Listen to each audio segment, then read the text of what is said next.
எரேமியா 20வது அதிகாரம் அதனுடைய 11வது வசனத்தை நாம் வாசிக்க கேட்கலாம். கர்த்தரோ பயங்கரமான பராக்கிரமசாலியாய் என்னோடு இருக்கிறார். ஆகையால் என்னை துன்பப்படுத்துகிறவர்கள் மேற்கொள்ளாமல் இடறுவார்கள். தங்கள் காரியம் வாய்க்காதபடியால் மிகவும் வெட்கப்படுவார்கள். மறக்கப்படாத நித்திய லட்சை அவர்களுக்கு உண்டாகும். ஹல்லேலூயா.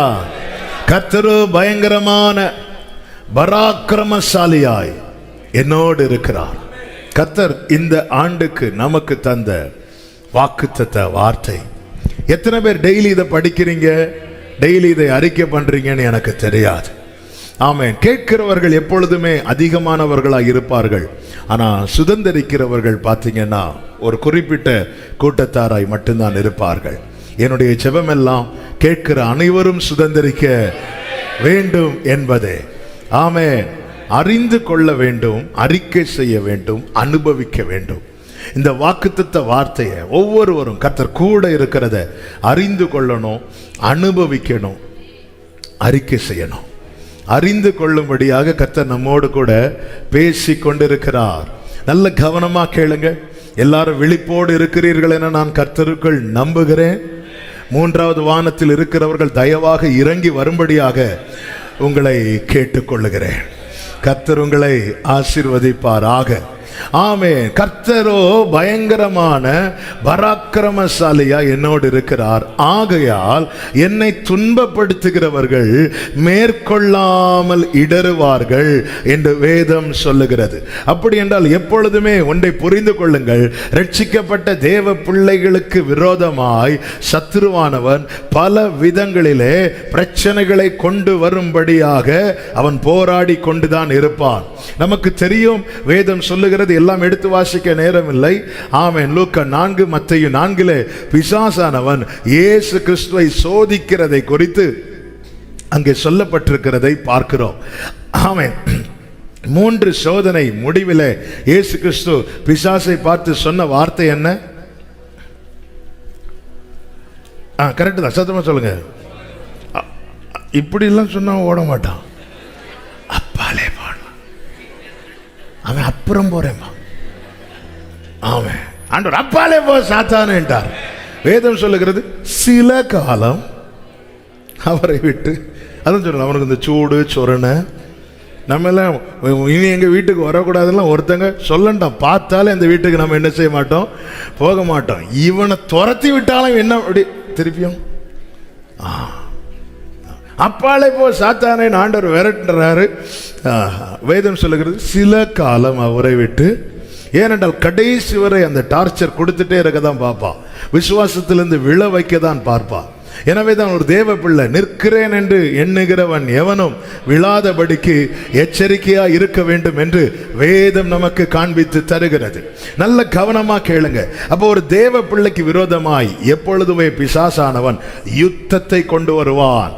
அது யார் மூலமாக வேண்டுமானாலும் அவன் கொண்டு வரலாம். குடும்பத்தினர் மூலமாய் கூட கொண்டு வரலாம். இயேசுவே சொன்னார் அல்லவா, ஒரு மனிதனுடைய சத்துருக்கள் அவனுடைய வீட்டாரே என்று. குடும்பத்தினர் மூலமாய் கூட கொண்டு வரலாம். அது நமக்கு தெரியாது. ஆனால் ஒரு தேவ பிள்ளை புரிந்து கொள்ள வேண்டும், இந்த யுத்தம் மாம்சத்தோடு இரத்தத்தோடும் அல்ல.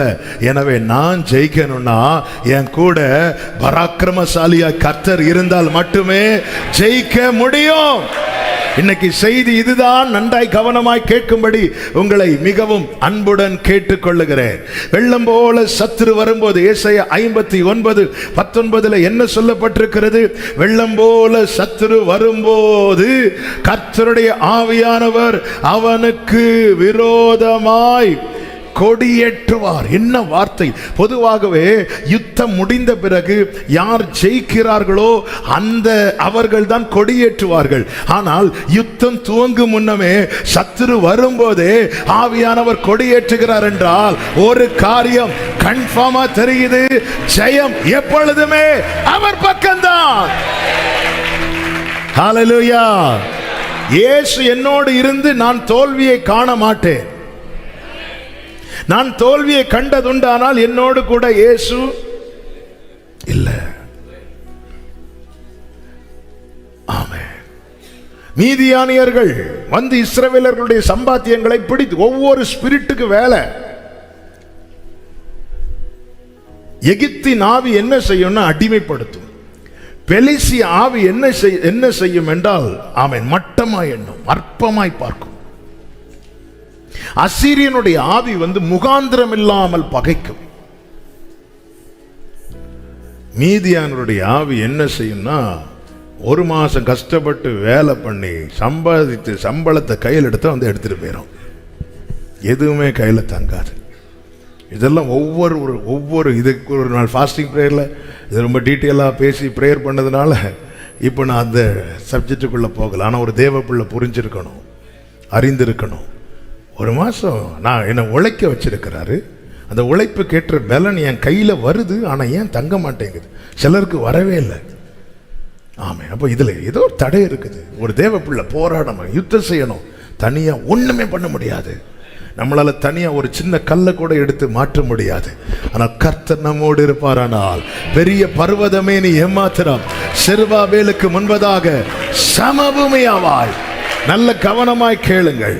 அப்போ வெள்ளம் போல சத்துரு வரும்போதே ஆவியானவர் கொடியேற்றுவார்னா எப்பொழுதுமே ஜெயம் கர்த்தர் எந்த பக்கத்தில் இருக்கிறாரோ அந்த பக்கம் மட்டுமே இருக்கும். ஹல்லேலூயா. அப்போ கேட்கலாம், சில நேரத்தில் சத்துரு ஜெயிக்கிறானே, அப்போ கர்த்தர் அவன் பக்கத்தில் போறாரா? கர்த்தர் அவன் பக்கத்தில் போகல, கர்த்தர் நம்மோடு கூட இல்லை. எனவே தான் மீதியானியர் எல்லாவற்றையும் நஷ்டப்படுத்தி கொண்டு செல்லும் போது ஒரு நாள் கிதியோனை சந்திக்கும் போது கிதியோன் கர்த்தரை பார்த்து கேட்ட ஒரே வார்த்தை தான், நீங்க இருந்திருந்தா இது நடந்திருக்கும் ஆண்டவரே.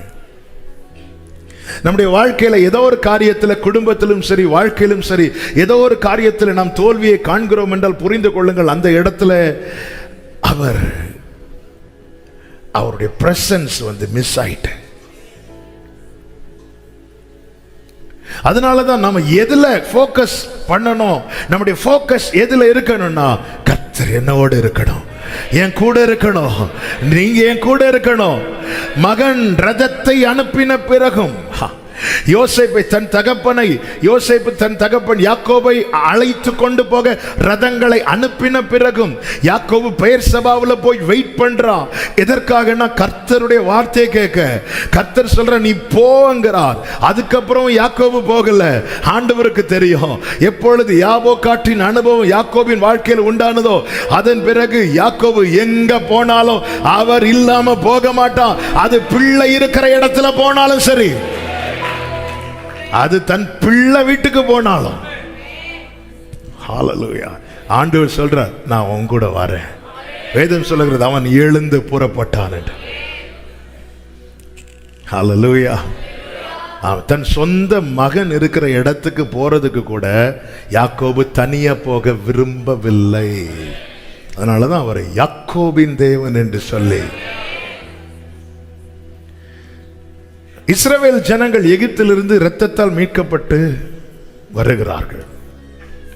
யாத்திராகமம் 14வது அதிகாரத்தை எடுத்துக் கொள்ளுங்கள். சிவந்த சமுத்திரத்துக்கு முன்பாய் நிற்கிறார்கள். 6 லட்சம் புருஷர்கள் என்று வேதம் சொல்லுகிறது. அவர்களுடைய மனைவிகள், பிள்ளைகள், மிருக ஜீவன்கள் என ஒரு பெரிய டீம். பார்வோனால தாங்க முடியல, பார்வோனுக்கு இருக்க முடியல. பார்வோனுக்கு இருக்க முடியலன்னு அதுக்கு பின்னாடி இருக்கிறது கர்த்தர். ஏன்னா கர்த்தர் நீதி செய்ய ஆரம்பிச்சிட்டார்னா அவர் அதை பாதியில எல்லாம் விட மாட்டார். அவர் அதை கம்ப்ளீட் பண்ணிட்டு தான் விடுவார். ஆமென் சொல்லுங்க பார்க்கலாம்.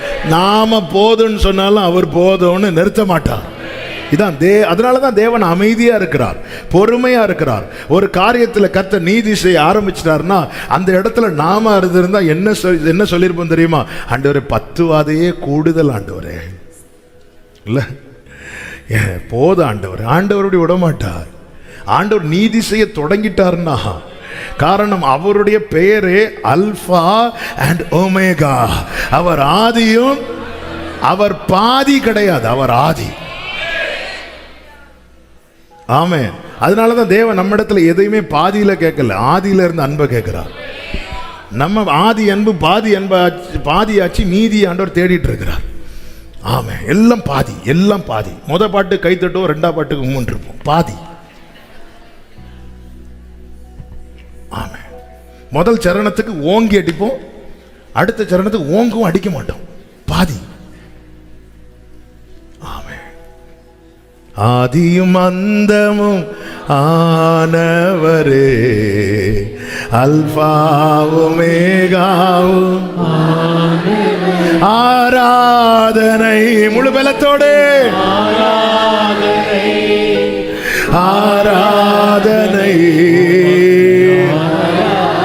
ஆராதனை உமக்கு ஆராதனை. இப்ப இஸ்ரவேலர்கள் சிவந்த சமுத்திரத்துக்கு முன்பாய் நிற்கிறார்கள். நேரம் போகிறதுனால அந்த வார்த்தையை சொல்லிவிட்டு அடுத்த பகுதிக்கு செல்ல விரும்புகிறேன். சிவந்த சமுத்திரத்துக்கு முன்பாய் நிற்கும் போது பார்வோன் ரதங்களை, குதிரைகளை, குதிரை வீரர்களை அழைத்துக் கொண்டு வேகமாக, ஆக்ரோஷமாக அவன் புறப்பட்டு வருகிறான். வேதம் சொல்லுகிறது, யாத்திராகமம் 14வது அதிகாரம் அதனுடைய 10வது வசனம், பார்வோன் சமீபித்து வருகிற போது இஸ்ரவேல் புத்திரர் தங்கள் கண்களை ஏறெடுத்து பார்த்து எகிப்தியர் தங்களுக்கு பின்னே வருகிறதை கண்டு மிகவும் பயந்தார்கள். மிகவும் பயந்தார்கள். இந்த வார்த்தைகளை கவனிக்கணும். கர்த்தர் கானானை நோக்கி இவர்களை அழைத்து கொண்டு போகிறார். இப்பொழுது இவர்கள் எதை எப்படி போயிட்டு இருக்கிறாங்கன்னா, பின்னாடி பார்த்து இல்ல, முன்னாடி பார்த்து தான் போயிட்டு இருக்கிறாங்க. ஆனா பார்வோன் சத்தத்தை உண்டாக்குகிறான். சத்தத்தை உண்டாக்கி இஸ்ரவேலரை பின்னாக பார்க்க வைக்கிறான். நன்றாய் கவனமா கேளுங்க. நம்முடைய பயணம் எங்கே முடங்கும் தெரியுமா? எந்த இடத்துல ஸ்ட்ரக் ஆகும் தெரியுமா? எந்த இடத்துல தடுமாறும் தெரியுமா? தேவன் நமக்கு ஒரு பாதையை நியமித்து நமக்கு ஒரு துவக்கத்தை தந்திருக்கிறார். ஆமென். அவருடைய பெயரே விசுவாசத்தை துவக்குகிறவர். எங்கே யார் வாழ்க்கையிலே தேவன் ஒரு துவக்கத்தை தருகிறாரோ அவர்களை பின்தொடர்ந்து வர பார்வோனுக்கு, பார்வோனின் ஆவி வந்து அவங்களை பின்தொடர்ந்து வருவதை அவர்களை பின்னாடி பார்க்க வைக்கிறதற்கு. இவர்கள் தங்களுக்கு பின்னே வருகிற எகிப்தியரை கண்டுனா அப்படி திரும்பி பார்க்கிறாங்க. முன்னே மேக ஸ்தம்பத்திலே கர்த்தர் இருக்கிறார், அக்கினி ஸ்தம்பத்திலே கர்த்தர் இருக்கிறார். ஆமென். எகிப்தியன் ஆளுகைக்குள்ள, எகிப்தின் கோட்டைக்குள்ள இருந்த ஒன்ன மீட்டு வெளியே கொண்டு வர கர்த்தருக்கு முடியும்னா, இந்த பாதையில ஒன்ன ஒரு சேதம் அணுகாம அக்கறையில கொண்டு போய் சேர்க்கவும் கர்த்தருக்கு முடியும். சத்தம் பின்னாடி கேட்கும், முன்னாடி கர்த்தருடைய சத்தம், பின்னாடி பார்வோனுடைய சத்தம். சாமேன் யோவான் சொல்லுகிறார், நான் சத்தம் வந்த திசைக்கு நேராய் திரும்பி பார்த்தேன், அவரை பார்த்தேன். ஹல்லேலூயா. இஸ்ரவேலர்கள் திரும்பி எகிப்தியரை பார்க்கிறாங்க. எகிப்தியரை கண்டு மிகவும் மிகவும் பயந்தார்கள். அவர்கள் எல்லாம் இப்போ கூப்பிட ஆரம்பிக்கிறாங்க. ஆமென். மோசேயை பார்த்து சொல்லுறாங்க, அதனுடைய 11:12 வாசிங்க. அவர்கள் மோசேயை நோக்கி, எகிப்திலே பிரேத குழிகள் இல்லை என்றா வனாந்தரத்திலே சாகும்படி எங்களை கொண்டு வந்தீர்கள். நீர் எங்களை எகிப்திலிருந்து புறப்பட பண்ணினதினால் எங்களுக்கு இப்படி செய்தது என்ன? இப்போ அவங்க மைண்ட் எல்லாம் எங்க ஒரு ஸ்டெப் தான் எடுத்து வச்சிருக்கிறாங்க. விசுவாச பாதையில ஒரே ஒரு ஸ்டெப் எடுத்து வச்சிருக்கிறாங்க. ஒரே ஒரு ஸ்டெப். இன்னும் அவங்க துவங்கவே இல்லை. ஆனா ஒரு ஸ்டெப் எடுத்து வைக்கும் போது அவங்களுடைய எப்படி அவங்களுக்குள்ள கேள்விகள் எழும்புதுன்னா, ஏன் நம்ம அங்கிருந்து வந்தோம், எதுக்காக இப்படி? அங்கேயே அவங்க கீழே வேலை பார்த்துட்டே இருந்திருக்கலாமே, அப்படியே வாழ்ந்துட்டு போயிருந்திருக்கலாமே, ஏன் நம்ம அதை விட்டு வந்தோம், ஏன் இப்படி ஒரு தீர்மானத்துக்குள்ள வந்தோம்? ஒரே ஒரு ஸ்டெப். ஆமென். நல்ல கவனிங்க. இன்னும் எகிப்தியரின் கை இவங்க மேல விழல, எகிப்தியர் இவங்களை நெருங்கல, இவங்களுக்கு இன்னும் ஒண்ணுமே நடக்கல, இவங்களுடைய ஆடு மாடுகள்ல ஒண்ணு கூட இன்னும் சாகல. ஆனா சில சிச்சுவேஷன், சில சத்தங்கள், சில காட்சிகள் இவர்களுக்குள்ள எப்படி கேள்விகளை எழுப்புதுன்னா, ஏன் நான் எகிப்திலிருந்து வந்தேன், ஏன் நான் இங்க வந்தேன், நான் அப்படியே இருந்திருக்கலாமே, அங்கேயே இருந்திருக்கலாமே, நான் எதுக்கு ரட்சிக்கப்பட்டு, நான் ஏன் இந்த உடன்படிக்கைக்குள்ள வரணும், நான் ஏன் இந்த வேறுபாடுக்குள்ள வரணும், அப்படியே இருந்திருக்கலாமே.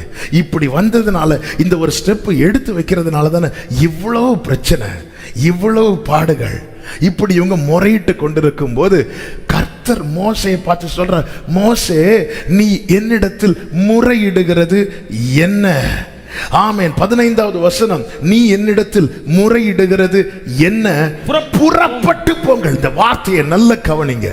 கர்த்தர் நமக்காக யுத்தம் செய்யணும்னா சில காரியங்கள்ல நாம உறுதியா இருக்கணும். இன்னும் ஏன் கர்த்தர் சிவந்த சமுத்திரத்தை இரண்டாக பிளந்து விட்டு இந்த வார்த்தையை சொல்ல வேண்டியதானே? ஆமென். ஆனால் கர்த்தர் அதை சொல்லவில்லை. மாறாக ஆண்டவர் சொல்லுகிறார், நீங்கள் புறப்பட்டு போங்கள். அதன் அர்த்தம் என்ன? எங்க புறப்பட்டு போறதுக்கு? முன்னாடி சிவந்த சமுத்திரம் இருக்கிறது, பின்னாடி பார்வோன் இருக்கிறான். வலதுபுறம் ரொம்ப தூரம் போக முடியாது, இடதுபுறமும் ரொம்ப தூரம் போக முடியாது. ஏனென்றால் அங்கே மலைகள் இருக்கிறது. ஆமென். ஒன்று, நீங்க ஃபர்ஸ்டே இந்த பாதையில கொண்டு வந்திருக்க கூடாது. பெலிஸ்தியர் தேச வழியாய் போயிருக்கலாம். ஆனா கர்த்தர் அப்படி நடத்தாமல், கர்த்தர் அப்படி நடத்தல. இந்த சிவந்த சமுத்திரத்துக்கு முன்னாடி கொண்டு வந்து நிறுத்திட்டு இப்போ புறப்பட்டு போங்கள்னா எங்க போறதற்கு? அட்லீஸ்ட் அந்த சிவந்த சமுத்திரத்தை இரண்டாக பிளந்து அந்த பாதையை காண்பித்து விட்டு நீ புறப்பட்டு போன்னு சொன்னா அதுலயாவது ஒரு நியாயம் இருக்கிறது. ஆனா முன்னாடி ஒண்ணுமே கிடையாது. ஆமென். தடையாய் கடல் இருக்கிறது, பின்னாக பார்வோன் இருக்கிறான். கர்த்தர் சொல்கிறார், புறப்பட்டு போங்கள் என்று. நேற்று காலையில பரிசுத்த ஆவியானவர் இந்த வார்த்தை தான் கொண்டு வந்து கண்களுக்கு முன்பாய் நிறுத்தினார். என்ன தெரியுமா? ஆமென். நீ புறப்பட ஆயத்தமாக, நீ புறப்பட ஆயத்தமாக. இனி உனக்கு அந்த எகிப்து வேண்டாம். இனி உனக்கு அந்த எகிப்து அல்ல. உனக்கு முன்னாடி எடுத்து வைக்கிறதுக்கு ஒரு அடி கூட இல்லாமல் இருந்தாலும் நீ புறப்பட ஆயத்தமாக. Go ahead. Amen. Go forward, church. நீ புறப்பட ஆயத்தமாக. ஆமென். இவர்கள் புறப்பட ஆயத்தமாக என்ன அர்த்தம் தெரியுமா? ஆமென். நீ அதை யோசிக்காதன்னு அர்த்தம். நீ அதை யோசிக்காத. லோத்தின் மனைவி யோசித்தா, திரும்பி பார்த்தா, அதோட முடிச்சது. ஹல்லேலூயா. நீ அதை யோசிக்காத. நீங்கள் புறப்படுங்கள். ஆமென். புறப்படுறதுக்கு, ஒரு யாத்திரை செய்வதற்கு நாம் எப்படி ஆயத்தமாவோமோ, எங்க போறோம் தெரியாது, எந்த வண்டியில போறோம் தெரியாது. ஆமென். நாம ஒரு இடத்துக்கு போறோம்னா வண்டியிலிருந்து எல்லாமே ரெடி பண்ணி வச்சுட்டு தான் நாம ரெடி ஆகும். ஆனா கர்த்தர் நடத்துற பாதையில ஆமென் எங்க போறோம் தெரியும். ஆனா நீ ரெடியாகு, நீ ரெடியாகு. ஆமென். நீ ரெடியாகு. எங்க போறதுக்கு ஆண்டவர்? ரெடியாகு, ரெடியாகு, ரெடியாகு. என் ஆண்டவர் பழக்க வைக்கிறவர், எனக்குள்ள விசுவாசத்தை துவக்குகிறவர். ஹல்லேலூயா, ஹல்லேலூயா. ஆண்டவர் சொல்ல, நீ புறப்படு. ஆண்டவர் எங்க கொண்டு நான் காலை வைக்க? நீ ரெடியா? அதன் அர்த்தம் என்ன? அதை விட்டுரு, அதை மைண்ட் பண்ணாதன்னு அர்த்தம். சத்துருவின் ஆரவாரத்தை மைண்ட் பண்ணாத, சத்துருவின் ஆரவாரத்தை மைண்ட் பண்ணாத. Go ahead. நீ புறப்படு, நீ புறப்படு. சபையே, இந்த சத்தியத்தை கேளுங்கள். நீங்க திரும்பி பார்த்து ஸ்ட்ரகிள் பண்றது வரைக்கும் வே ஓபன் ஆகாது.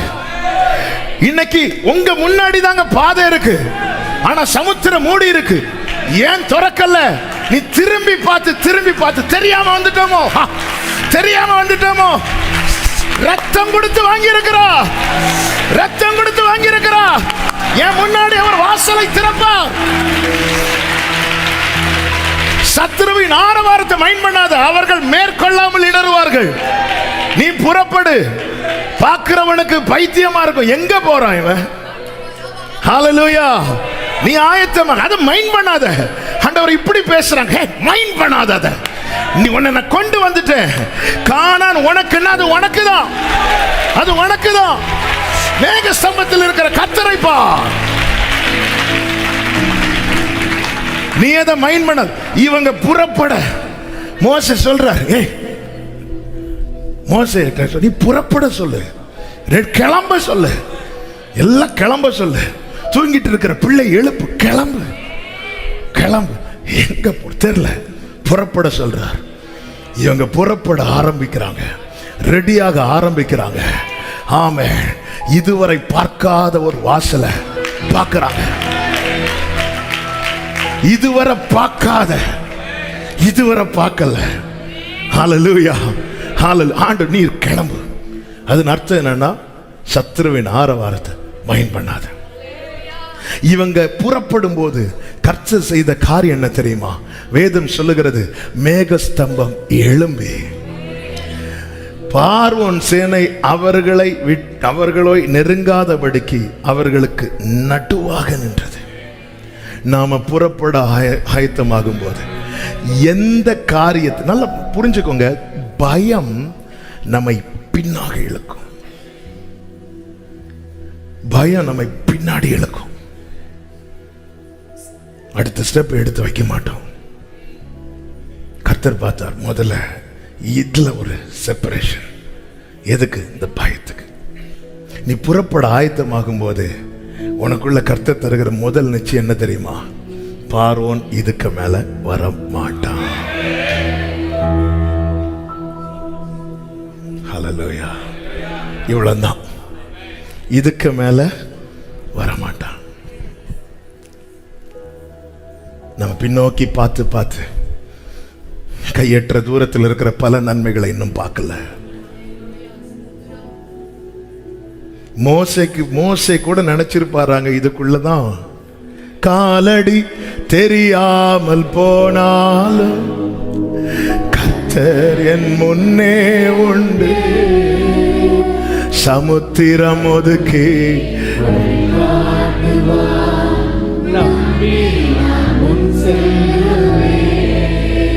ஹல்லேலூயா, ஹல்லேலூயா. இயேசுவை நாளெல்லாம் நான் பின்பற்றுவேன்,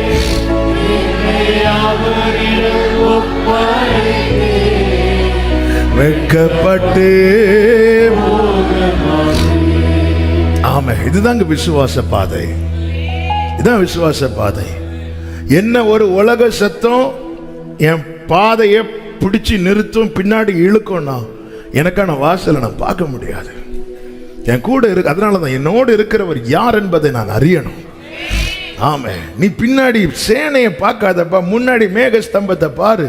அது எழும்புது, அது பின்னாடி வந்து நிக்குது. ஒரு காரியம் புரிஞ்சுக்கோங்க, உன்னை தொடுகிறவன் என் கண்மணியை தொடுகிறான் என்றது சும்மா வார்த்தை கிடையாது. ஹல்லேலூயா. ஆமென் சொல்லுங்க பார்க்கலாம். ஆமென் சொல்லுங்க பார்க்கலாம். எத்தனை இடத்துல எத்தனை சத்தங்கள்னால முடங்கி கிடக்கிறோம். இவங்க இப்படி சொல்றாங்க, அவங்க இப்படி சொல்றாங்க. நான் தெரியாம இங்க வந்துட்டேனோ, நான் தெரியாம புறப்பட்டுட்டேனோ, அப்படியே கஷ்டம் பார்க்காம இருந்திருக்க வேண்டியதானோ. ஆமென். சும்மாவா புறப்பட வச்சாரு? நம்ம ஒன்றை மறக்கிறோம், கிரயத்தை மறக்கிறோம். ஏன் மறக்கிறோம் தெரியும்னா, ஏன் மறக்கிறோம் தெரியுமா? ஏன்னா அந்த கிரயம் செலுத்த நமக்கு எந்த வலியும் இல்லையே. வலி வாங்கினது ஃபுல்லா அவருக்கு தானே. மறக்கிறோம், ஈஸியா மறக்கிறோம். இல்லை. ஆமாம். பிளட் டொனேட் பண்ணுவாங்க, பிளட் டொனேட் பண்ணுவாங்க. ஒரு ஊசியை போட்டு குத்தி ரத்தத்தை எடுப்பாங்க, வலிக்காம ரத்தத்தை எடுப்பாங்க. 1 லிட்டர் கொடுத்து கொஞ்சம் காசும் வாங்கி ஆரஞ்சு ஜூஸும் குடிச்சு அழகா வீட்டுக்கு போவாங்க. எனக்காக ஒருத்தர் டொனேட் பண்ணார். காசு வாங்கி ஆரஞ்சு ஜூஸ் குடிக்கல. எப்படி டொனேட் பண்ணார் தெரியுமா? ஊசி போட்டெல்லாம் எடுக்கல, ஆணியால் அடிச்சு எடுத்தாங்க, சாட்டையால கிழிச்சு எடுத்தாங்க, முட்களால. அவ்வளோ டொனேட் பண்ண. 1 லிட்டர் 2 லிட்டர் கிடையாது, கம்ப்ளீட்டா கிரயத்துக்கு கொல்லப்பட்டிருக்கிறோம். ஆமே. கொண்டு வந்துட்டு ஆமா, எது நம்மை மேகஸ்தம்பம் நம்மை முன்னோக்கி நகர்த்துகிறதா, பார்வன் சேனை நம்மை பின்னோக்கி இழுக்கிறதா? ஆண்டவர் ஒரே வார்த்தை சொல்றார், புறப்பட்டு போங்க. Go forward. நீ புறப்பட்டு போ. அதாவது இவங்க ரெடி ஆகுறாங்க, கிளம்புறாங்க. இவங்க கிளம்புறதும் கர்த்தர் 2 விஷயம் செய்யறார். ஒன்னு, பார்வோனை ஸ்டாப் பண்றார். ஆமே. நான் முடங்கி கிடந்தால் பார்வோன் நெருங்கிறதுக்கு நிறைய வாய்ப்பு இருக்கிறது. ஆமே.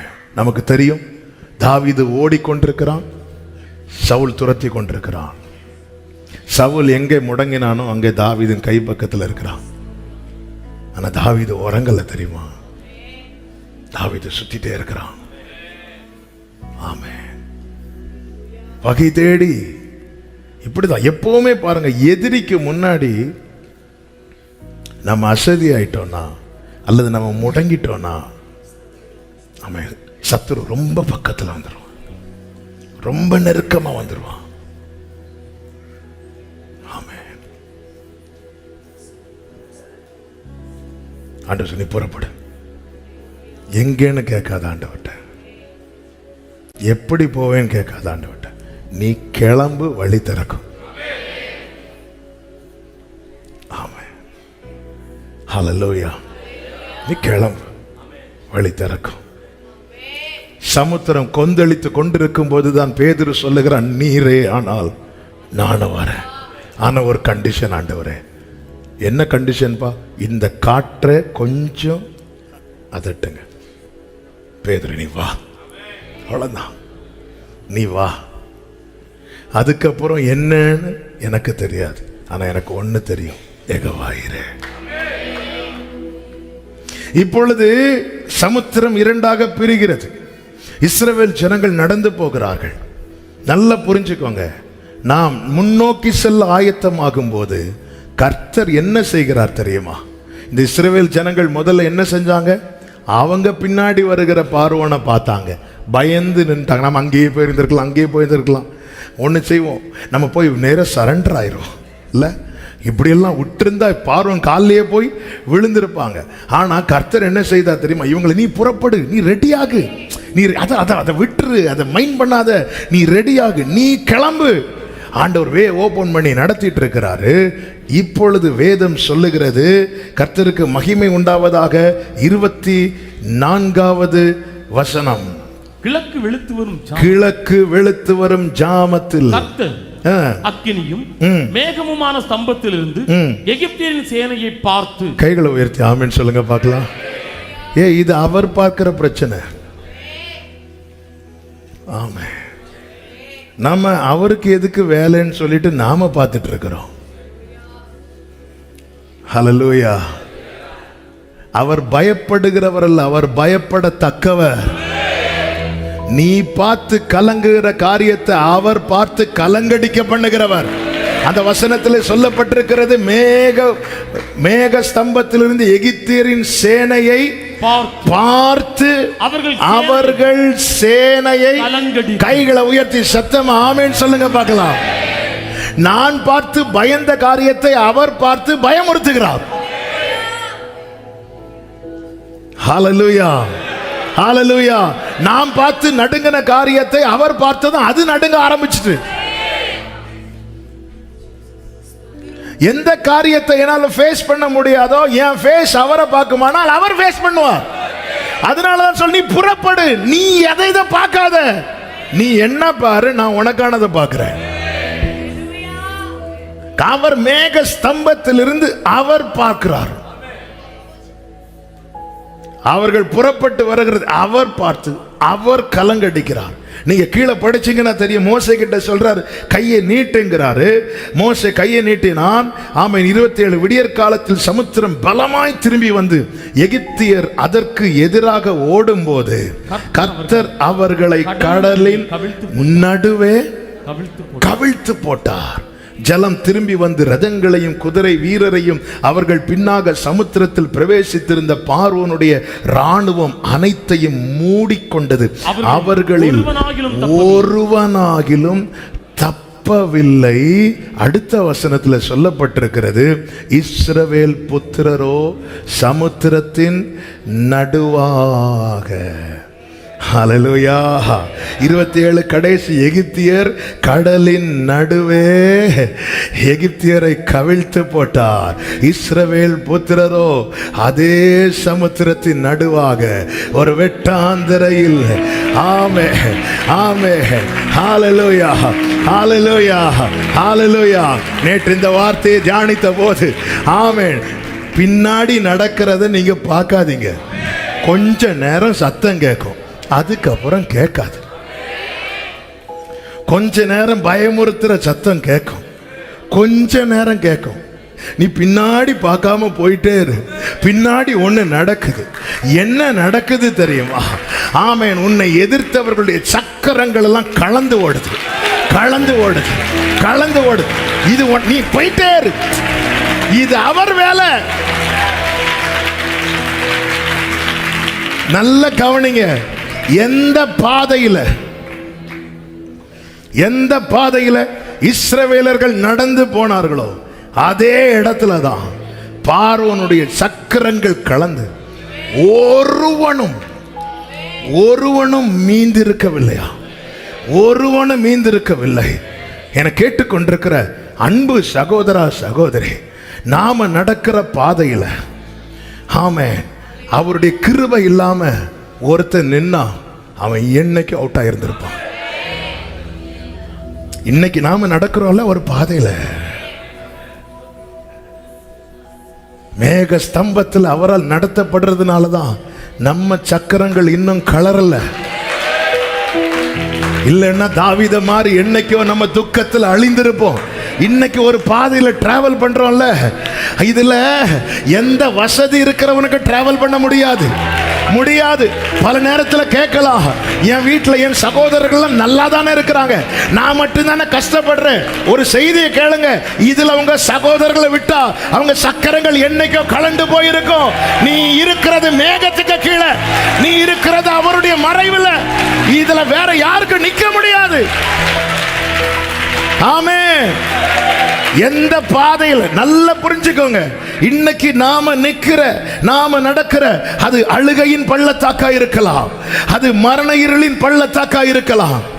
எவ்வளவு காரியங்களை இதுல ஏன் தாவீதை இதுல நடத்துறாரு? 7 சகோதரர்கள் இருந்தும் ஒரு ஆளை இப்படி நடத்துறாரு ஆண்டவர்? இல்ல. ஆனா தாவீது சொல்றார், மரண வாசல்ல, மரண இருளின் பள்ளத்தாக்குல, ஆமென், கண்ணீரின் பள்ளத்தாக்கு சொல்றார், எனக்கு மட்டும் சிறகு இருந்திருந்தா நான் பறந்து எங்கேயாவது போயிருந்திருப்பேன். கொடுக்கல. தாவீது நீ இரு, தாவீது நீ இரு. ஏன் ஆண்டவரே, இதுல வேற யாராவது இருந்திருந்தா அவங்க சக்கரங்கள் எல்லாம் கலண்டு போய் ஒருவன் கூட மீந்திருக்கவில்லை. ஒருவன் கூட. நான் எப்படி இருக்கிறேன் ஆண்டவரே?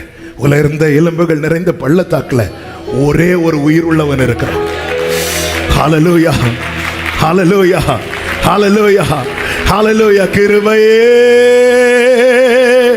கிருபையே மாறாத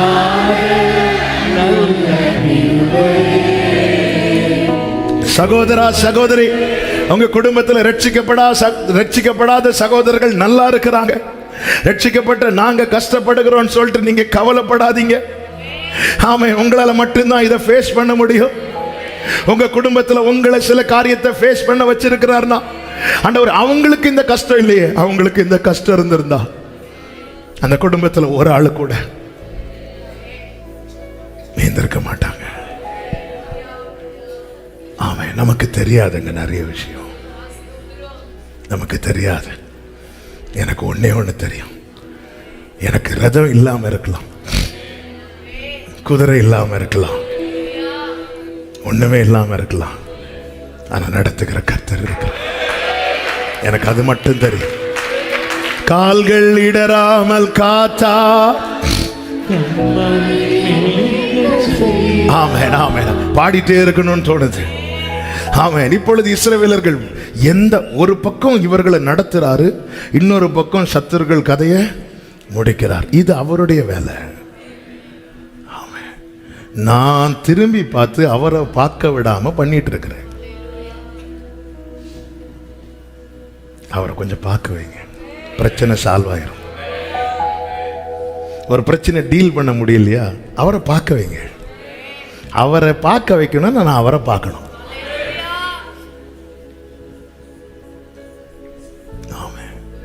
நாம பார்த்து பயந்து பயந்து பிரச்சனையை பெருசாக்குறதை விட அவரை பார்க்க வச்சு ஒரே நாளில் பிரச்சனையை சால்வ் பண்றது. ஆமென், ஆமென். சனகரீப் நிந்திக்கிறான், தூஷிக்கிறான். எவ்வளவு கொச்சையா பேச முடியுமோ அப்படி பேசி எசேக்கியாவுக்கு நிருபத்தை கொடுத்து விடுறான். வேதம் சொல்லுகிறது, ஏசாயா 37வது அதிகாரம் எடுக்க வேண்டாம். எசேக்கியா அந்த நிருபத்தை எடுத்து ஆலயத்தில் போய் அதை விரித்து வைத்து கண்களை ஏறெடுத்து பார்க்கிறான். அவ்வளோதான். அவர் தூதரை அனுப்பிட்டார், போய் கதையெல்லாம் முடிச்சுட்டு வந்துரு. ஆமென். சில காரியங்கள் மாசம் மாசம் நம்மளை தொடர்ந்து வந்துட்டே இருக்கும். சில பிரச்சனை, ஆண்டவர் நீ அடுத்த மாசம் இதே பிரச்சனை வருமே, அடுத்து நாம ஃபேஸ் பண்ணிட்டு இருக்கிறோம். பிரச்சனை எப்படிங்க சால்வ் ஆகும்? சில காரியத்தை ஃபேஸ் பண்ணி நம்ம தேவனோடு பழகுறதே ஸ்டாப் ஆயிருக்கு தெரியுமா? கொஞ்ச நேரம் தான்ப்பா இந்த சத்தம் கேட்க. நீ என்ன பார்த்துட்டு இருந்தா? வேதம் சொல்லுகிறது, அவர்கள் அவரை நோக்கி பார்த்து பிரகாசம் அடைந்தனர், அவர்கள் முகங்கள் வெட்கப்பட்டு போகவில்லை. முன்னாடி நீ ஆயத்தமாக போக ரெடியாக ஒரு காரியத்தை செய்ய முற்படும் போது சில சத்தங்கள் நம்மை பயமுறுத்தும். நம்மில் நற்கிரியையும் விசுவாசத்தை துவங்கினது கர்த்தர். அதை முடிக்கிற அளவுக்கு வல்லமை எங்கேயுமே கிடையாது. பார்வோனால புறப்பட முடியும், பார்வோனால சத்தம் போட முடியும், ஆனா பார்வோனால மேற்கொள்ள முடியாது. ஆனா ஒண்ணு, கர்த்தர் எனக்கா யுத்தம் செய்யணும்னா அவர் அதை பார்க்கணும். அவர் அதை பார்க்கணும்னா நான் அவரை பார்க்க விடணும். நான் அவரை பார்க்க விடணும்னா நான் அவரை பார்க்கணும். கர்த்தர் எப்படி ஃபைட் பண்ணார் தெரியுமா? ஏசாயா 43:15 17 வரை உள்ள வசனங்களிலே இப்படி சொல்லப்பட்டிருக்கிறது. பார்வோனையும் ரதங்களையும் புறப்பட பண்ணி 17வது வசனத்துல ஒரு திரி வாசிங்க. 43:17 ரதங்களையும் குதிரைகளையும் இராணுவங்களையும் பராக்கிரமசாலிகளையும் புறப்பட பண்ணி அவைகள் எழுந்திராதபடிக்கு ஒருமித்து விழுந்து கிடக்கவும் ஒரு திரி அணைகிறது போல். ஒரு திரி. அப்போ 430 வருஷம் முடியாத பிரச்சனைய கர்த்தர் எப்படி முடிக்கிறார் பாருங்க. கர்த்தரோ பயங்கரமான பராக்கிரமசாலியாய். கர்த்தர் உடனே பெருசா இந்த பக்கம் ஒரு டீமை நிறுத்தி மாறி மாறி அடி போட்டு இங்க 10 பேர் செத்து அங்க 20 பேர் செத்து இல்ல. வெள்ளம் போல சத்துரு வரும்போது ஆவியானவர் கொடி ஏற்றுவார். பிரச்சனை என்னன்னா நாம ஃபேஸ் பண்ணிட்டு இருக்கிறோம், அவரை ஃபேஸ் பண்ண விட மாட்டேங்கிறோம். ஆமென். இன்று கண்ட எகிப்தியனை என்றுமே. பல நாட்கள் பிரச்சனை, பல ஆண்டுகள் பிரச்சனை, பல மாதங்கள் பிரச்சனை, தலைமுறை பிரச்சனைய ஒரு திரி அணைகிறது போல அணைக்க வல்லவர் என் ஆண்டவர். நம்புறவங்க மட்டும் முழு பலத்தோடு.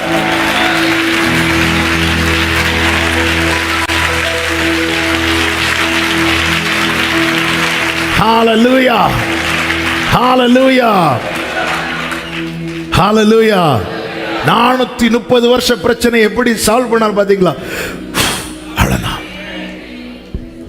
ஒரு திரி அணைகிறது போல நாம் அதை போட்டு இல்ல. ஆமென். ஆமென். இப்பொழுது யுத்தம் முடிந்து, யுத்தத்துக்கு பிறகு உள்ள காரியத்தை தேவ பிள்ளைங்க பார்க்கணும். ஒரு யுத்தம் முடிஞ்சு ஜெயம் கிடைக்குது. 15வது அதிகாரத்துல அவர்கள் பாடினார்களாம். பாடின விஷயத்தை இங்க ஏன் பெருசா எழுதி இருக்கிறது தெரியுமா? இவங்க 430 வருஷம் பாடல்ல. இவர்கள் 430 வருஷம் ஹலோ பாடல்னா நம்ம எகிப்தின் படியில இருக்கோன்னு அர்த்தம். ஆமே. இவர்கள் துதிக்கிறார்கள், இவர்கள் பாடுகிறார்கள்.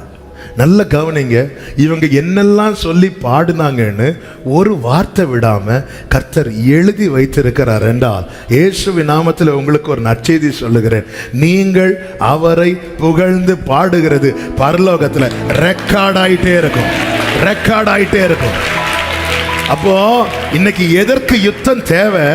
தாவீது ஜெபிக்கிறார், உமது நாமத்தை நான் துதிக்கும்படிக்கு என் ஆத்துமாவை காவலுக்கு நீங்களாக்கிவிடும்.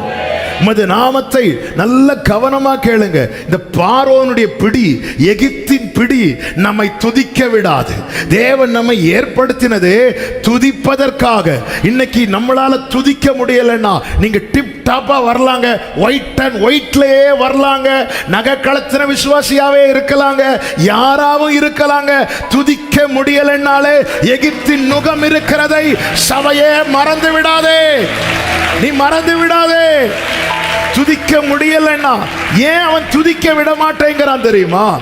வேதத்திலே சங்கீதம் 8 சொல்லப்பட்டிருக்கிறது. தேவரி 2வது வசனம் நானே வாசிக்கிறேன், டைம் இல்லாததுனால. ஆமென். உம்முடைய சத்துருக்களின் நிமித்தம் குழந்தைகள் பாலகர் வாயினால் பலன் உண்டு பண்ணினீர். குழந்தைகள் பாலகர் வாயினால் பலன். சத்துருக்கள் நிமித்தம். சத்துரு வரும்போது இங்கே ஆண்டவர் ஸ்ட்ரெங்த் எங்க வச்சிருக்கிறார்னா வாயில வச்சிருக்கிறார். இந்த பலன் உண்டு பண்ணி. இதே வசனத்தை இயேசு கிறிஸ்து எருசலேமுக்குள்ளே பவனி வரும்போது அங்கே ஜனங்கள் பாடுகிறார்கள், ஆர்ப்பரிக்கிறார்கள். அப்பொழுது பரிசேயர் வேதபாரகருக்கு தாங்க முடியவில்லை. மத்தேயு 21வது அதிகாரம் 15-16 வசனங்களை கொஞ்சம் வேகமாய் வாசியுங்கள்.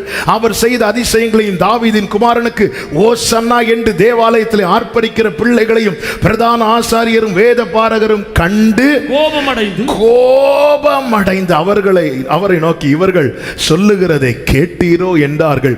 அதற்கு இயேசு சொல்லுகிறார், ஆம் கேட்கிறேன். குழந்தைகளுடைய வாயினாலும் பாலகருடைய வாயினாலும் உண்டாகும்படி செய்தீர் என்பதை. என்ன உண்டாகும்படி? அங்க என்ன சொல்லப்பட்டிருக்கிறது? இயேசு வசனத்தை மாத்துவாரா?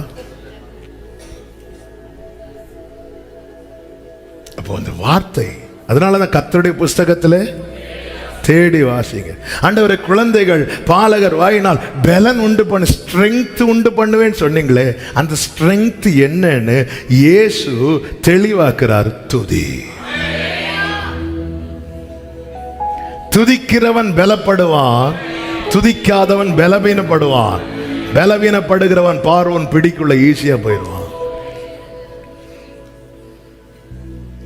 யாக்கோபு கடைசி வரை தொழுது கொண்டான் என்று பைபிள்ல இருக்கு. யாக்கோபு மரிக்கிறது வரைக்கும், யோசேப்பு உட்பட கோத்திர பிதாக்கள் மரிக்கிறது வரைக்கும் பார்வோனால அடிமைப்படுத்த முடியவில்லையே. ஆனா எப்பொழுது ஜனங்கள் துதிக்கிறதை விட்டாங்களோ, அவங்க பலனை விட்டாங்க, ஈஸியா அடிமைப்படுத்திட்டான். இன்னைக்கு அநேக குடும்பத்தை விட்டு இந்த அடிமைத்தன நுகம் மாறாததுக்கு காரணம் என்ன தெரியுமா? துதி இல்லை. துதி இல்லை. நம்ம பக்கத்துல சத்துரு வளர்றானாலே புரிஞ்சுக்கோங்க, துதி இல்ல. துதிக்கிற தாவீது நின்னா கோலியாத்துக்கு 40 நாள் தொடர முடியாது. தாவீது நின்னதுக்கு அப்புறம் கோலியாத்துக்கு 1 நாள் தான். அதுவும் சாயங்காலத்துக்குள்ள கதையை முடிச்சிருவார் தாவீது. துதிக்காத லட்சக்கணக்கான ஜனங்கள் இருந்தும் பிரயோஜனம் இல்லை. சத்துரு வந்து வந்து நிற்பான், வளர்ந்து கொண்டு போவான், தன் தேவர்களுடைய நாமங்களை சொல்லி தூஷிப்பான். ஆனா துதிக்கிற தாவீது வந்ததுக்கு அப்புறம் சாயங்காலம் விடியற்காலம் ஆனா சத்துரு இல்ல. ஒரு தேவ பிள்ளைக்கு பலமே, ஸ்ட்ரெங்தே, ஆரோக்கியமே, சுகமே எங்க இருக்குன்னா துதியில இருக்கு. நம்ம துதிக்கல, நம்ம வீட்டு பக்கத்துல சத்துரு வளருவான் தெரியுமா? நம்ம துதி மறந்துட்டோம்னாலே சத்துரு வளரா. நம்ம வீக் ஆகிறோம் அர்த்தம். வீக் ஆகிறோம். பலத்துல தானே கை வைப்பான். பெலிஸ்தியன் வந்து தெலீலாள் இடத்துல என்ன சொல்லுகிறார்கள்? அவன் ஸ்ட்ரெங்த், அவன் ஆரோக்கியம் எதுல இருக்குன்னு கேளு, எதுல இருக்குன்னு கேளு. சத்துரு தன்னுடைய ஆரோக்கியத்தை தேவையில்லாம வீணாக்க மாட்டான். முடியல இருக்குன்னு தெரிஞ்சதும் அவனுடைய போக்கஸ் அதுல தான் இருக்கு, கையில இல்ல. சிம்சோனுக்கு கையில அடிக்கல, காலில் அடிக்கல, முதல்ல ஸ்ட்ரெங்க்ல கை வைக்கிறாங்க. பிசாசுக்கு வசனம் தெரியும் என்று வேதமே சொல்லுகிறது. அவனுக்கு இயேசுவின் இடத்துல இருந்து வசனத்தை சொல்றான், அவனுக்கு தெரியாதா? குழந்தைகள் பாலகர் வாயினால பலன். நம்ம வீட்டில் இருக்கிற பிள்ளைக்கு கூட பலன் எதுல இருக்குன்னா துதியில தான் இருக்கு. எங்க நம்ம எல்லாம் பைபிள் படிக்கிறவங்க, டெய்லி படிக்கிறவங்க, ஜெபிக்க எல்லாம் ரைட்டு தான். துதி என்னைக்கு நம்முடைய வாழ்க்கையில இல்லாம போகுதோ பலன் குறையுது, சத்துரு ஈஸியா அடிச்சிருவான். 430 வருஷம் இவங்களால துதி இல்ல, அதுக்கப்புறம் துதிக்க முடியல. கர்த்தர் யுத்தத்தில் ஒரு வெற்றி கொடுக்கிறார். வெற்றி பெற்றதும் என்ன செய்ய வைக்கிறார்னா துதிக்க வைக்கிறார். இவங்க பாடுறாங்க, கர்த்தாவே தேவர்களில் உமக்கு ஒப்பானவர் யார் என்று சொல்லி இவங்க பாடுறாங்க, துதிக்கிறாங்க, ஆர்ப்பரிக்கிறாங்க. அடுத்து ஒரு யுத்தம் யோசுவா நாட்களில். கர்த்தர் அந்த யுத்தத்தை எப்படி நடத்தினார் தெரியுமா? யோசுவாவே, ஒரு யுத்தம் உன்னை துதிக்க வைப்பதற்காக. இனி நான் உனக்கு யுத்தம் செய்யணும்னா நீ துதிக்கணும். என்னைக்கு என்னால துதிக்க முடியலன்னு வருதோ சத்துருவின் கை ஓங்குதுன்னு அர்த்தம். இஸ்ரவேலரால எகிப்திலிருந்து அழ முடிஞ்சது, முறையிட முடிஞ்சது, பெருமூச்சு விட முடிஞ்சது, துதிக்க மட்டும் முடியல.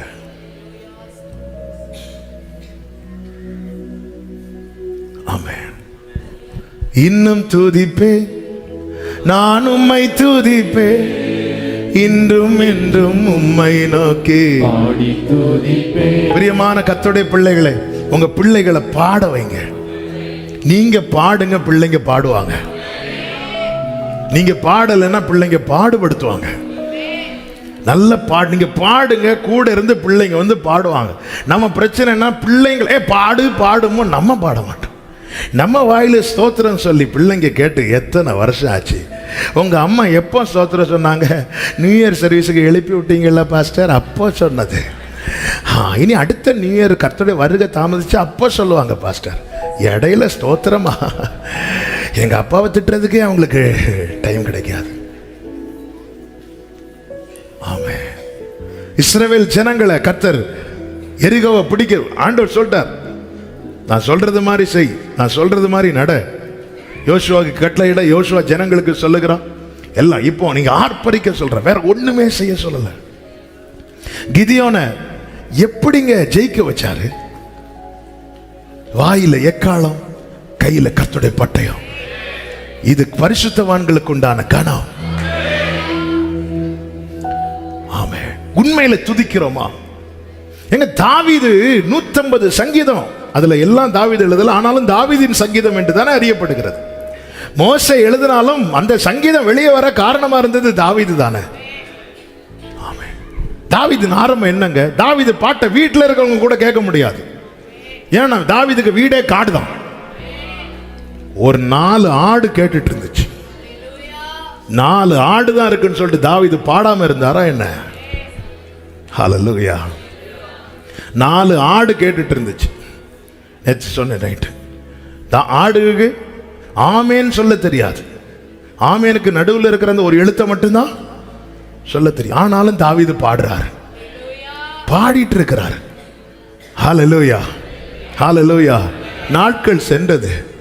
தாவீதின் வீட்டில் ராகத் தலைவர்கள் எல்லாம் கர்த்தர் கொண்டு வந்து நிறுத்துறார். ஆசாபை நிறுத்துறார், கோராகின் புத்திரரை நிறுத்துறார். இப்ப தாவீது நீ பாடுப்பா.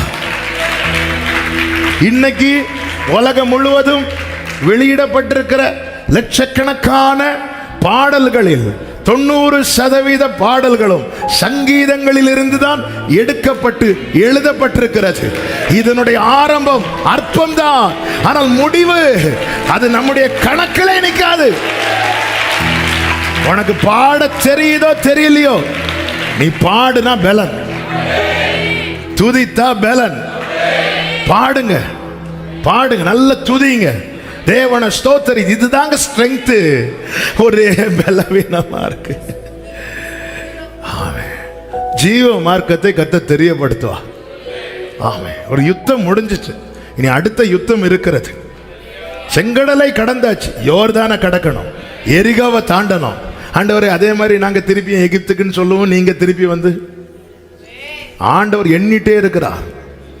என்ன என்றார்? சொன்னார்ல மோசே கிட்ட, இதோடு கூட 10 முறை என்னை பரீட்சித்த ஒருவன் கூட கானானுக்குள்ள போக மாட்டான்டார். சில காரியத்தை ஆண்டவர் விட்டுறாருன்னா அவளை அதை கண்டுக்க மாட்டார். நோ, அதனாலதான் சொன்னார், உன் தேவனாகிய கர்த்தரை பரீட்சை பாராதிருப்பாயாக. யோசுவாட்ட சொல்றார், நீ ஆர்ப்பரிக்கணும். பிரியமானவர்களை, சில காரியங்களை என்னால் மேற்கொள்ள முடியல, நான் என்ன செய்யணும்? துதிக்கணும், துதிக்கணும். பவுலும் சீலாவும் தேவாலயத்துக்குள்ள சிறைச்சாலைக்குள்ள அடைக்கப்பட்டிருந்தார்கள். ஆனா அவங்க ஆத்துமா விடுதலையா இருந்துச்சு. அதனால அவங்க ஸ்தோத்திரம் பண்ணி ஜெபம் பண்ணி பாட்டு பாடினாங்களாம். கூட இருந்த மற்ற கைதிகள் அதை கேட்டு கொண்டிருந்தார்களாம். வேதம் சொல்லுகிறது, சடுதியிலே துதிக்கிற வாழ்க்கையில எல்லாம் டக் டக் டக் டக் நடக்கும்.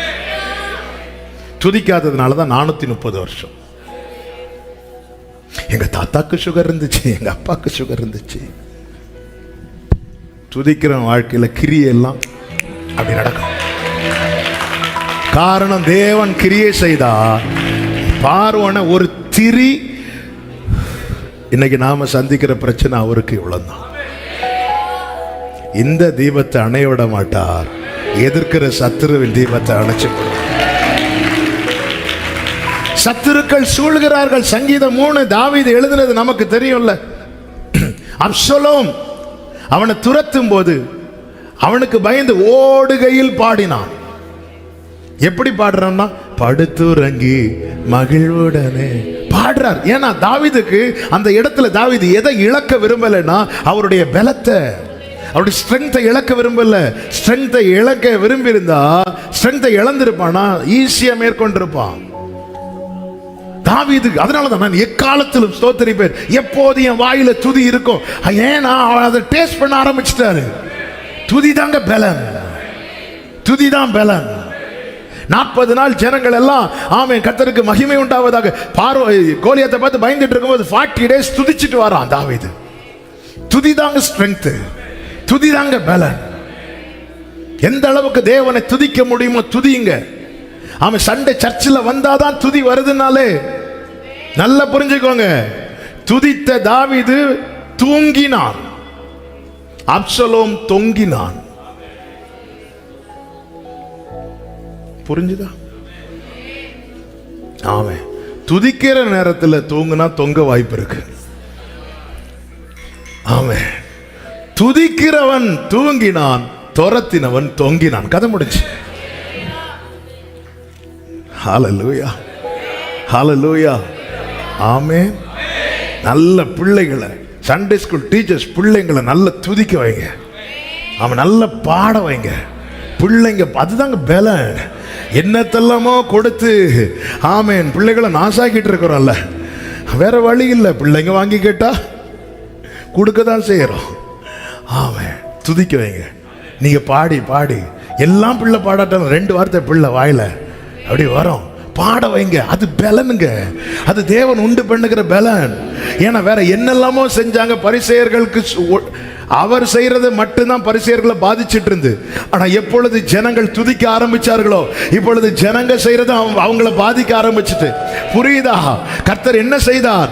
அவர் சாத்தானை நசிக்கிட்டார். அடுத்து என்ன செய்வேன்னு சொல்லி இருக்கிறார். இனி உன் காலுக்குள்ள நான் ஒரு வாட்டி கூட சாத்தான் தலையை சமாதானத்தின் தேவன் சீக்கிரமாய் சாத்தானை உங்கள் கால்களின் கீழே நசுக்கி போடுவார். துதிக்கணும், நல்ல துதிங்க, அது பலனுங்க. துதிக்கிறவனிடத்திலும் ஜெபிக்கிறவனிடத்திலும் வேதத்தை விசுவாச கேடயமாய் பிடித்திருக்கிறவனிடத்திலும் சத்துருவானவன் நெருங்க மாட்டான். நெருங்கினால் நொறுங்கி போவான். நல்ல பிரைஸ் பண்ணுங்க. பரிசுத்த ஆவியானவர் ஆமை நேற்று காலையில் இந்த வார்த்தையை ஆமை யுத்தங்களை குறித்து தான் ஆண்டவர் செய்த யுத்தங்களை தான் தியானித்து கொண்டிருந்தேன். ஆனா ஆண்டவர் இங்கே இந்த ரூட்டு திருப்பிட்டார். இன்னைக்கு துதி ஜெபம் இதெல்லாம் கட்டானதுனால சத்துருவின் கை அநேக குடும்பங்கள் மேல ஓங்கி இருக்கிறது. ஒரு வார்த்தையை பரிசுத்த ஆவியானவர் காண்பித்ததுனால அதை சொல்லி ஜெபிக்க விரும்புகிறேன். ரோமர் 1:21 வேகமாக.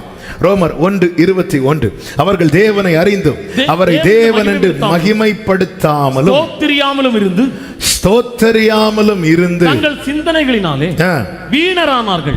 உணர்வில்லாத அவருடைய இருதயம் ஆ. இருளடைந்தது. அதனால கர்த்தர் என்ன செய்தார் தெரியுமா? 24 கடைசியில சொல்லப்பட்டிருக்கிறது, அசுத்தத்திற்கு தேவன் அவர்களை அசுத்தத்திற்கு அசுத்தத்திற்கு ஒப்பு கொடுத்தார். இந்த வார்த்தை நல்ல கவனிங்க. அப்படின்னா அதாவது அசுத்தமான காரியங்களை அவங்க நடப்பிக்கிறாங்களாம். துதிக்காதவனை ஒப்பு கொடுத்துருவார், துதிக்கிறவனை விட்டு கொடுக்க மாட்டார். தாவீதை குறித்து சொல்லுகிற, கர்த்தரோ அவனை இவன் கையில விடுவதில்லை. இன்னைக்கு அசுத்தமான, பிரியமான கர்த்தருடைய பிள்ளைகளே, அசுத்தமான எண்ணங்கள் வருது. தேவையில்லாத சொப்ப, கெட்ட சொப்பனம் வருது, அசுத்தமான எண்ணம் வருது. எனக்கு ஒரு ஆளை பார்த்தாலே தப்பா தோணுது. தப்பா அது எனக்கே தெரியுது, இது அருவருப்புன்னு. பைபிள் வான் பண்ணுது, உன்னை ஒப்பு கொடுத்துட்டானா. ஏன்னா ஒரு காலத்துல நீ தேவனை அறியாம இருந்த, இன்னைக்கு ஜீவனுள்ள தேவனை ஆராதிக்கிறவளை மாறினதுக்கு அப்புறம் நீ துதிக்காம இருக்கிறன்னா போ. அதன் அர்த்தம் என்ன? அசுத்தத்துக்கு ஒப்பு கொடுத்தாருன்னு அர்த்தம் என்னங்க? உன்னை ஜட்ஜ்மெண்ட்டுக்கு வச்சுட்டாரு தானே அர்த்தம். பாவம் செய்கிறவன் இன்னும், அதன் அர்த்தம் என்ன? அவனை ஜட்ஜ்மெண்ட்டுக்கு வச்சுட்டார். எவனை ஒருத்தனை பார்த்து மனம் திரும்பன்னு வார்த்தை வருதுனால அவனை இழக்க விரும்பலைன்னு அர்த்தம். தேவனை அறிந்தும் அவரை மகிமைப்படுத்தாமலும். ஆண்டவர் சொல்லல அவருக்கு தசம பாகம் கொடுக்காம, அப்படிலாம் சொல்லல. நீ அவருக்கு தசம பாகம் கொடுக்கலன்னா, நீ 3 நாள் மாசத்துக்கு ஃபாஸ்டிங் இருக்கலன்னா, அவருடைய நுகம்லாம் ரொம்ப லெகுவானது. ஆனா மகிமைப்படுத்தலைன்னா, ஸ்தோத்தரிக்கலைன்னா, நமக்கு தெரியும் நம்முடைய லைஃப். நாம் ஒப்பு கொடுக்கப்பட்டோமா அல்லது இன்னும் அவர் பிடியில் இருக்கிறோமா? அசுத்தத்துக்கு ஒருத்தனை ஒப்பு கொடுத்துட்டார்னாலே ஜட்ஜ்மெண்ட்டுக்கு விட்டுட்டான்னு அர்த்தம். இந்த காலை வேளையில இந்த சத்தம் யார் காதுல விழுதோ, மனம் திரும்புங்கள், கர்த்தர் உங்களை நேசிக்கிறார். ஆண்டவர் கேட்கிறார், நான் வேற என்னத்தப்பா உன்கிட்ட கேட்டேன்? நான் ரத்தம் சிந்தது மாதிரி நீ எனக்கு ரத்தம் சிந்துன்னு கேட்டானா? வேற என்னத்தை கேட்டேன்? வேற என்னத்தை கேட்டேன்? ஆமென். அவரை மகிமைப்படுத்த, உயர்த்த, துதிக்க தேவன் நம்மை தெரிந்தெடுத்திருக்கிறார். ஆமென். சிலருக்கு இந்த ஆராதனைனாலே பிடிக்காது. இந்த வார்த்தையை சொல்லக்கூடாது, இருந்தாலும் சத்தியத்தை சொல்லிதான் ஆகணும். ஆராதனையை பிடிக்காதவங்களுக்கு பிடிக்காதவங்களை ஆண்டவருக்கு பிடிக்காது. ஏன்னா பரலோகத்தில் ஆராதனை மட்டும்தான் உண்டு. ஆமென். இந்த வார்த்தையை பல முறை வாசித்தாலும் நேற்று பரிசுத்த ஆவியானவர் அதை காண்பித்து தந்ததுனால கர்த்தர் சபைக்கு சொல்றார், இதுவரை விட வச்சிடாத. உன்னால ஒரு ஸ்தோத்திரம் சொல்ல முடியலன்னா, ஆமென். ஒரு வியாதி நெருக்கி மூச்சு விட திறனுற போது ஆண்டவரே அப்பான்னு கதற முடிஞ்சதில்ல. ஆமென். கடன் பிரச்சனை கழுத்தை நெருக்கி இன்னையோட என் கதை முடியும்னு வரும்போது அப்பான்னு கத்த முடிஞ்சதில்ல. ஏன் ஒரு ஸ்தோத்திரம்? ஆண்டவரே நீர் தந்த இந்த வாழ்க்கைக்காக ஸ்தோத்திரம். ஏன் பாட முடியல? ஏன் துதிக்க முடியல? ஹல்லேலூயா. இஸ்ரவேலர்கள் பாடினதை பைபிள்ல எழுதி வச்சார் பாத்தீங்களா? புதிய ஏற்பாட்டில் வெளிப்படுத்தின விசேஷத்துல மோசையின் பாட்டை பாடினாங்கன்னு இருக்கு. மேல பாடினாங்களா? கர்த்தர் உங்களுக்கு தர பாட்டை 4 பேர் பார்க்கலைன்னா கூட பரவாயில்லங்க. எல்லா பாட்டும் ஹிட் ஆகலைன்னு சொல்லிட்டு நீங்க பாட்டு எழுதாம இருந்துடாதீங்க. நீ பாடுறது உங்க வீட்டில் இருக்கிறவங்களுக்கு கூட கேட்க பிடிக்காம இருக்கலாம். ஆனா அவரை புகழ்ந்து பாடின பரலோகத்தில் அது ரெக்கார்ட் ஆகும். பரலோகத்தில் அது ரெக்கார்டு. ஆமென். ஆமென் சொல்லுங்க பார்க்கலாம். ஆமென். கர்த்தர் இந்த நாளில் இதை தெளிவாய் பேசி கொண்டிருக்கிறார். நல்லா பாடுங்க, குளிக்கும் போது பாடுங்க. ஆமென். தூக்கம் வரல பாடிட்டே ஸ்தோத்திரம் பண்ணிட்டே இருங்க. அதுக்குன்னு பாடி பக்கத்தில் இருக்கிறவங்கள எழுப்பி விட்டுறாதீங்க. ஆமென். டிராவல் பண்ணும்போது பாடிட்டே போங்க, ஸ்தோத்திரம் பண்ணிட்டே போங்க. ஹல்லேலூயா. ஸ்தோத்திரம் பண்ணிட்டே இருங்க, பாடிட்டே இருங்க. ஆமாம். நீங்கள் அப்படி செஞ்சிட்டிங்கன்னா உங்களை அறியாமலே நீங்கள் ஜெபத்துக்குள்ளே போயிடுவீங்க. இதுதாங்க சிம்பிள். நல்ல, அதனால தான் ஸ்தோத்திரத்துடனே கூடிய நல்ல பாருங்க, கெட்செமனே போடுறதுக்கு முன்னாடி வார்த்தை வந்துட்டு இருக்கு, டைமு போயிட்டு இருக்கு. இந்த ஒரு வார்த்தையை சொல்றேன். கெட்செமனே போறதுக்கு முன்னாடி இயேசு எப்படி போனார் தெரியுமா? ஸ்தோத்திர பாட்டை பாடிட்டு. ஏன் அந்த கெட்செமனே என்ன தெரியுமா? கெட்செமனே வியாகுலம், கண்ணீர். ஒவ்வொருடைய வாழ்க்கையில் ஒரு கெட்செமனே உண்டு. அதை ஃபேஸ் பண்றதுக்கு உனக்கு பலன் தேவை. அதை ஃபேஸ் பண்றதுக்கு உனக்கு பலன் தேவை. நமக்கு தெரியாது என்னைக்கு அந்த கெட்செமனேன்னு தெரியாது. அந்த கெட்செமனே என்பது வியாகுலம், மிகவும் வியாகுலம். அவருடைய வியர்வை இரத்தமாய் வாழ்க்கையில இந்த கெட்செமனையை கடக்காத ஒருவரும் இருக்க மாட்டார்கள். மாறாவை கடக்காத ஒருவரும் இருக்க மாட்டார்கள். ஆண்டவருக்கு தெரியும் அடுத்து மாறாடு, அதனால பாட வச்சு கூட்டிட்டு போயிட்டார்கள். ஆமென். அதனால ஆரோக்கியம் இருக்கும்போது நாளைக்கு நமக்கு தெரியாது. நான் ஒவ்வொரு நல்ல புரிஞ்சுக்கோங்க, கெட்செமனே உண்டு. கெட்செமனே கடந்து போனோம். ஆனா கெட்செமனே ஃபேஸ் பண்ணணும்னா உனக்கு பலன் தேவை. அதற்கு என்ன? கர்த்தரை புகழ்ந்து பாடுங்கள், கர்த்தரை ஸ்தோத்திரியுங்கள். ஹalleluya. எல்லாரும் அப்படி எழுந்து நிற்கலாமா? praise the Lord, praise the Lord. hallelujah. thank you Jesus. hallelujah. Jehovah நிசி, Jehovah நிசி, Jehovah நிசி, Jehovah நிசி, Jehovah நிசி, Jehovah நிசியை ஏற்றி பாடுவோம், எங்கள் கொடி வெற்றி கொடியே. ஆமென், ஆமென். இந்த பாட்டை ஆர்ப்பரிப்போடு பாடணும். ஒரு ஆஃப் நோட் ஏது. ஆமென். பக்கத்துல பார்த்து சொல்லுங்க, டெய்லி பாடணும்னு சொல்லுங்க, ஒழுங்கா பாடணும்னு சொல்லுங்க, பாடாம இருந்து பலவீனப்படாதேன்னு சொல்லுங்க, பாடி பலப்படுங்க. சில ஃபேமிலி பிரேயர்ல குடும்ப தலைவர்கள் எப்படி இருப்பாங்கன்னா, கொஞ்சம் பாடுங்க. எவ்வளவு நாள் சும்மா இருந்துட்டு என்னைக்கு சத்துரு அணையண்டாமாங்க. நானும் ஏங்க இவ்வளவு நாளும் நீளுது இந்த பிரச்சனை. பயங்கரமான பராக் இந்த 2023 காண வச்சு இந்த வார்த்தையை கேட்க வைக்கிறாருன்னா அவர் ஏதோ ஒன்று செய்ய விரும்புகிறார். ஆமென், ஹalleluya. எல்லாரும் கரங்களை தட்டி பாடி ஆண்டவருக்கு மகிமை செலுத்துவோமா? ஆமென்.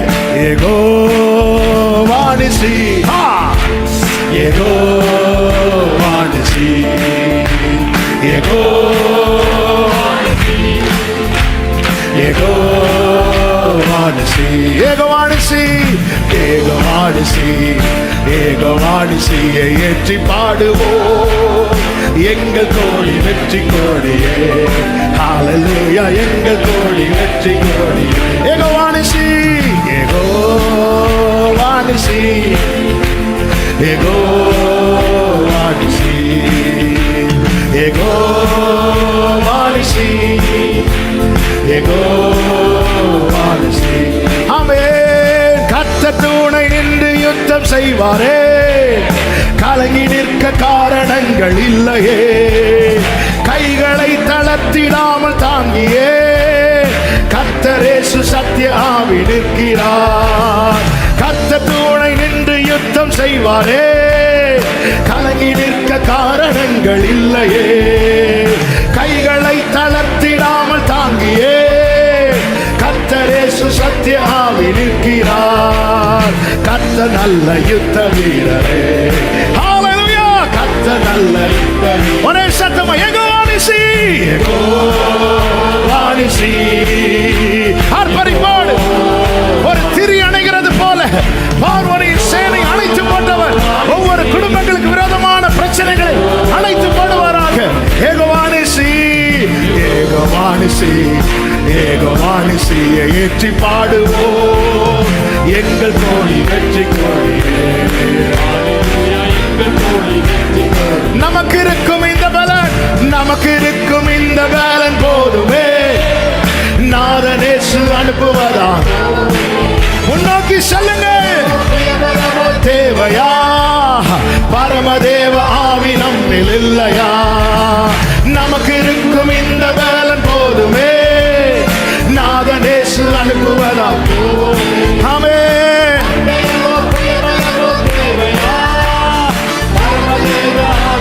ஓரபா கதனரே ஜீவதேவ சேனை அல்லவா, ஜீவதேவ. ஒரே சத்தமா யெகோவா நிசி, யெகோவா நிசி, யெகோவா நிசி, யெகோவா நிசி. ஓ ராமகந்தனரே ஆமென். யெகோவா நிசி, யெகோவா நிசியை ஏற்றி பாடுவோம், எங்கள் கோடி வெற்றி கோடியே. ஹல்லேலூயா,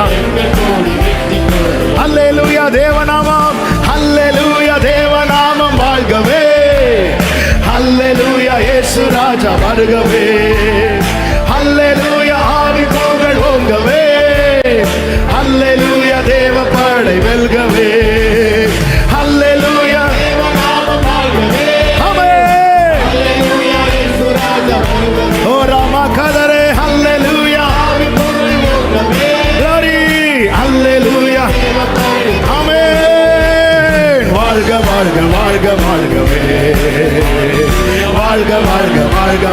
யெகோவா நிசி, யெகோவா நிசி, யெகோவா நிசி, யெகோவா நிசி. ரகமலதனரா ஆமென். யெகோவா நிசி, யெகோவா நிசியை ஏற்றி பாடுவோம், எங்கள் கோடி வெற்றி கோடியே, எங்கள் கோடி. யெகோவா நிசி, யெகோவா நிசி, ஆமென். ஹல்லேலூயா. ஓ ரபா சந்தரே, தலைக்கு மேல கைகளை தட்டி, தலைக்கு மேல கைகளை தட்டி ஆர்ப்பரி போடு, ஆர்ப்பரி போடு.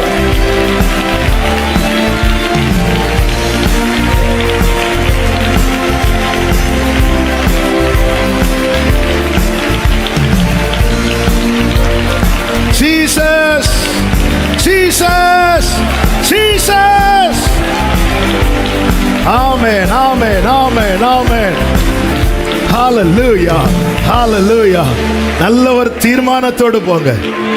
சுகம் இருக்குதோ இல்லையோ, சூழ்நிலை சரியா இருக்குதோ இல்லையோ, நீங்க என்ன வச்சிருக்கிற கூடாரத்துல டெய்லி பாட்டு சத்தம் கேட்கும், துதி சத்தம் கேட்கும். ஆமென், ஹல்லேலூயா. யோசபாத்தும் ஜனங்களும் ஆண்டவர் நிற்க பலன் இல்லை, என்ன செய்யணும்னு தெரியலன்னாங்க, துதிக்க தான் வச்சார். இது தெரிஞ்சுக்கோ யோசபாத்து. ஹல்லேலூயா. உனக்கு வேற ஒன்றும் தெரிய வேண்டாம், இது தெரிஞ்சுக்கோ. அவங்க துதிச்சாங்க, சத்துருக்கள் எல்லாம் மாறி மாறி. துதிக்கிறவனுக்கு யுத்தம் ரொம்ப லகுவா இருக்கும். ஆமென். துதிக்கிறவனுடைய யுத்தம் நீளாது. மற்றவர்களுக்கு தான் 40 நாள் பிரச்சனை, தாவீதுக்கு ஒரே நாள் பிரச்சனை. ஆமென். துதி நீளட்டும், யுத்தம் குறைஞ்சிரும். யுத்தமில்லாத இளைப்பாறுதல் உண்டாவதாக இயேசுவின் நாமத்தில். பரிசுத்த பிதாவே, நல்ல தகப்பனே, நன்றியோடு துதிக்கிறோம். கிருபையாய் உங்க சமூகத்தில் எங்களை அழைத்து கொண்டு வந்து பாட, துதிக்க, ஆராதிக்க, ஜெபிக்க கிருபை செய்தீரே, நன்றி கர்த்தாவே. எங்களோடு பேசினீர், துதிக்கும்படி எங்களை ஏற்படுத்தி இருக்கிறீங்க. ஆண்டவரே, துதிக்க கிருபை தாங்க. துதிதான் எங்கள் பலன் என்று இந்த நாளிலே எங்களோடு பேசினீர், உணர்த்தினீர் அப்பா. ஆண்டவரே, எங்கள் இருதயம் ஆண்டவரே உணர்வடைந்து ஆண்டவரே பலப்படுவதற்கு பதிலாய் ஆண்டவரே உணர்வில்லாமல் இருளடையாதபடிக்கு கர்த்தாவே நீர் எங்களை காத்துக்கொள்வீராக. நித்தம் துதிக்கணும். தாவீது சொன்னாரே, நான் உள்ளளவும் உம்மை துதிப்பேன் என்று. அந்த அனுபவத்திலே எங்களை நடத்துக, சபையை நடத்துக, ஒவ்வொருவரையும் நடத்தி ஆசீர்வதிப்பீராக. எல்லா மகிமை கனமும் ஒருவருக்கே செலுத்துகிறோம், இரட்சகர் இயேசுவின் நாமத்தில் பிதாவே, ஆமென்.